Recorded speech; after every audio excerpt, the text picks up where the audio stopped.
you, Zoe. Thank you, Zoe, for the support. I'm having some internet problems right now, so that's my excuse for not giving you guys a full video report. I'm doing it late, but better late than never. Or no? Well, you're getting late, so you might as well believe it. And first match I'm talking about is the last one. You guys might be asking, but Cachaceiro always starts talking about his match, the first one, on his scoreboard list. Actually, I did a report, but I did the whole report looking up. I was just looking up, and it was really crappy. So I'm gonna do another one right now, looking at videos so you guys can feel like you're listening to me. I hope. And Team West Town versus Straight Ballin', and Straight Ballin' going for a crisis right now. He's still on the Kevin Love crisis, and he just can't get out. He got DeAndre Jordan, but now Lamar Odom is playing center for the Clips, so DeAndre Jordan. And Manny doesn't care about that. He's gonna get his 10. He got the 10th 5 he needs. He's still fighting. And he's gonna need a lot of firepower this week because his guy Sukovic is not playing, unlike Ilyasova, who's getting 26 points and 15 rebounds and 2 threes per game. Yeah, that's right, Ilyasova rules.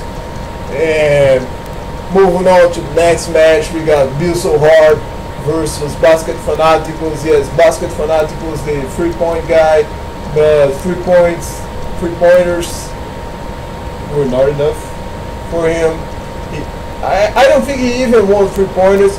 He managed to get a 96. I don't know if it's good or bad. Bill So Hard, a boring guy, always wins. I don't think he had Chris Paul the whole week. I know he's not gonna have Chris Paul this week, but he made the most out of his team with a good win, 96 against a great team. So nothing else to say. Boring guy. Moving on. Now I'm moving to a guy who's not boring at all. We got Zoe. His team really fluctuates a lot. You see, 1 week he's got a 10-5 while having one very important injured player, and then he takes a free to 12. Was it a free to 12? I gotta look at this. Yes, it was a free to 12.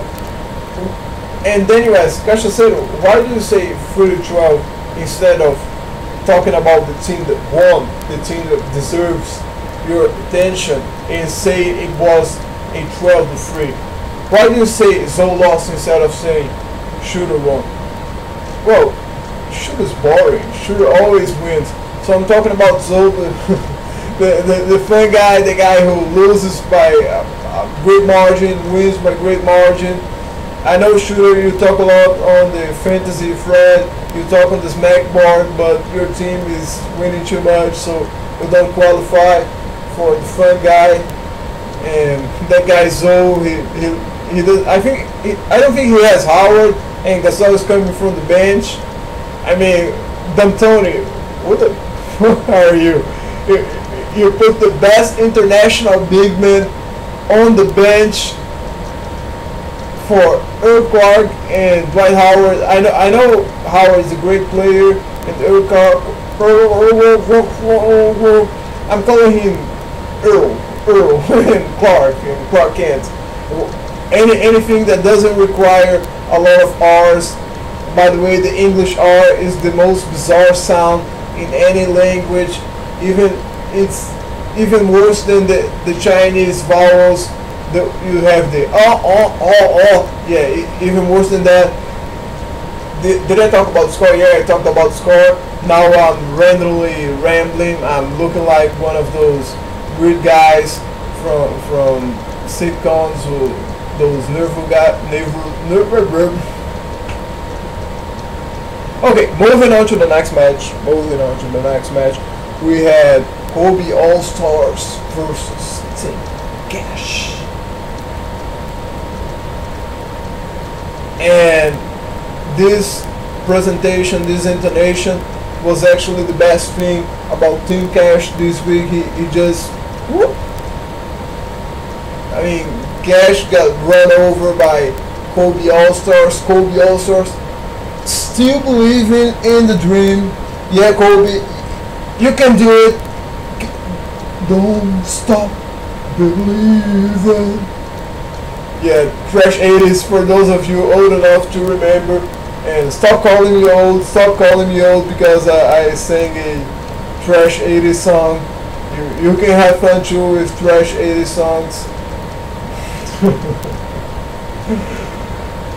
Move on to the next match. And Orlando Dynasty versus Mr. Boring. Ice. You know, Ice made a real big effort to get a draw, but no Ice, no draw for you. You lost 6-8. Your Boring team lost 6-8. Now we're gonna take Cachaceiro. By the way, I'm really curious, Ice, about who you are. I think the only message I saw from you was like last year saying I'm in, and another saying you're in. And I think you're kind of like the opposite of Anel. Your team is really consistent. You don't make major gambles. Your picks always succeed. You don't brag. You don't trash talk. And Muck, congrats, Muck. You got a nice win. Now maybe you can still do it. Don't stop believing. Don't stop. Next match. My match. I'm very glad I won, because Rio has this nice strategy of locking up 5-6 categories, so you know he can't really be blown out. Maybe he can be blown out, but not against a team that plays big like me. So it's always good to get a win against a guy whose strategy is very good against yours. And I got a 10-5. Maybe it could be even an 11-4 as it was going through Wednesday, Thursday. Then it started getting tight, but those technical falls, right? As Punisher, right? Punisher says, the most annoying fantasy category ever. Yeah, Punisher, you're right. They're very annoying, especially if you lose because of them. I was thinking maybe you should play 8-cat like everybody plays. I never thought I would say that. You guys know I've always been one of those guys who defend 15 categories, technical fouls, personal fouls, turnovers, and all that crap. I'm not really in love anymore with those categories we have, but I'm winning, so move on, next match. Good night to you.